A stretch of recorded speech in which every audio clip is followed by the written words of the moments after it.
आओ बच्चों, आज मैं तुम्हें भगवान विष्णु के वाहन गरुड़ की कहानी सुनाती हूँ।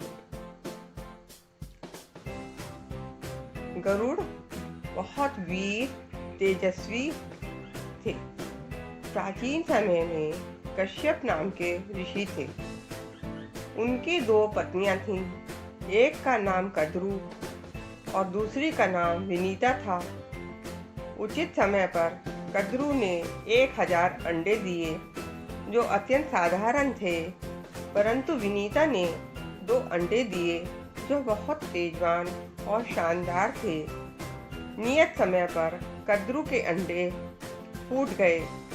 उनमें से 1000 काले सर्प बाहर निकल आए, परंतु विनीता अपने दिए अंडों के फूटने की प्रतीक्षा करती रही।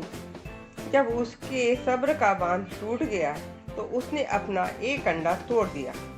उसमें से एक छोटा सा बच्चा बाहर झांक रहा था। बच्चे के तन का केवल ऊपर का भाग विकसित था।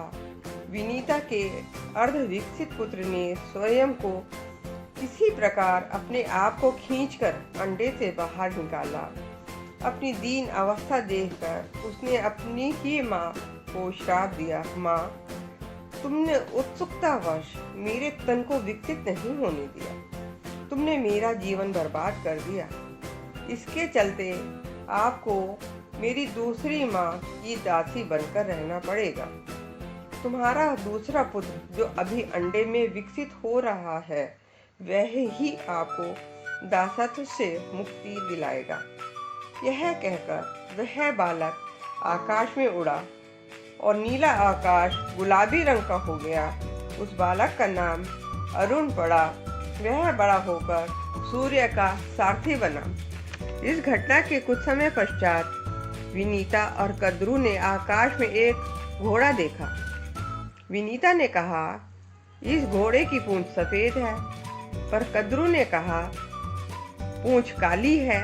उन्होंने शर्त लगाई, जो शर्त हारेगा उसे दूसरे का दासत्व स्वीकार करना पड़ेगा।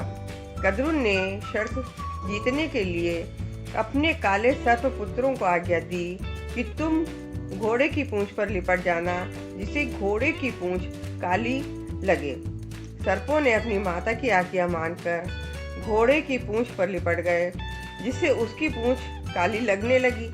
इस प्रकार बेईमानी से कद्रू शर्त जीत गई और विनीता को उसका दासी बनना स्वीकार करना पड़ा। विनीता कुछ समय पश्चात दूसरा अंडा फूट गया। उसमें से एक शक्तिशाली बाज का जन्म हुआ।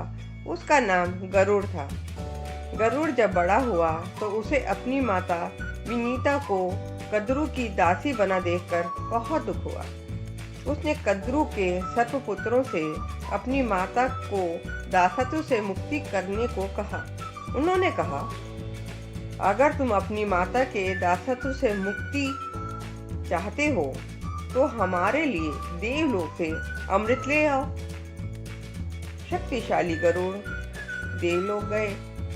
वहां देवताओं को युद्ध में हराकर अमृत कलश लेकर पृथ्वी पर लौट आए। उन्होंने वह कलश कद्रू के सर्पपुत्रों के समक्ष रख दिया और कहा, यह लो, यह वही अमृत है जो तुम्हें चाहिए था। अब मेरी माता को मुक्त कर दो। सर्पों ने कहा, तथास्तु।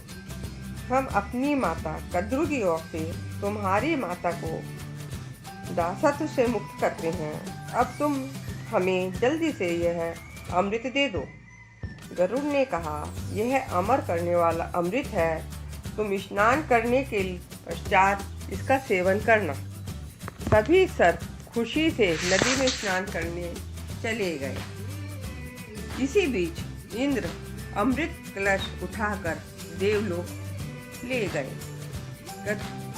गरुड़ ने अपनी माता को कद्रू के दासत्व से मुक्त करवाया तथा शक्तिशाली गरुड़ पक्षियों के राजा बने और विष्णु के वाहन बने।